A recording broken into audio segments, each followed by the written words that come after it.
High, আমি গৌতমী। আগের শর্টসে তো তোমরা দেখেছোই দিদিরা আমাদের বাড়ি এসছে, তাই সন্ধ্যেবেলা ওদেরকে নিয়ে একটু ঘুরতে বেরিয়েছিলাম। তো চলে গিয়েছিলাম চাকদা গোয়েঙ্কা মোড়ে, চা ঘরে। তো আমরা এসেছি হচ্ছে চাকদা গোয়েঙ্কা চা ঘর স্পেশালে। যারা চাকদায় থাকে তারা তো অবভিয়াসলি জানো।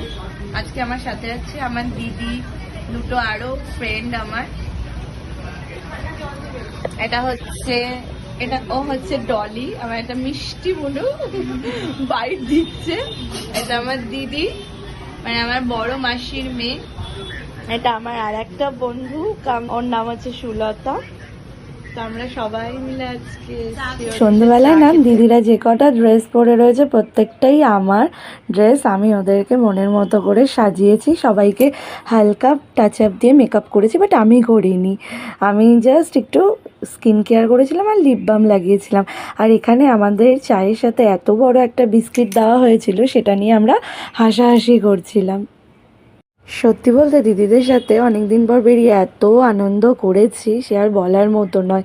এখানে আমাদের হাসি থামছেই না। এই যে আমাদের দিদি বাম্বু বিস্কিট নিয়ে এসেছে।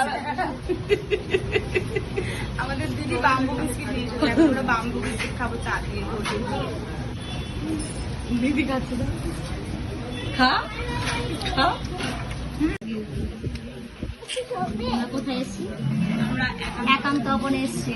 ঝরে ঝরে পড়ছে, টেস্টি খাবার ঝরে ঝরে ঝরে ঝরে ঝরে ঝরে ঝরে পড়ে। তো দেখছি এই যে মেনু কার্ড, এখন আমরা ডিসাইড করব কি খাবো। তা একান্ত অপনে আমরা খেয়েছিলাম ক্রিসপি চিকেন আর কোল্ড ড্রিঙ্ক। তো এখান থেকে স্ন্যাক্স খেয়ে আমরা বাড়ি চলে গিয়েছিলাম। আর বাড়ি গিয়েই রাতের ডিনারটা ওরা করেছিল, সেসব আর ভিডিওতে নেওয়া হয়নি, এত মজা করতে ব্যস্ত ছিলাম। আর বাড়ি গিয়ে আমার হোম থিয়েটারে দিদির শেখি গান এই শর্টসের লাস্টেই তোমরা দেখতে পারবে, বাট গানটা আর রাখলাম না, এত ফানি ছিল। So see you in my next short. Bye, Radhe Radhe.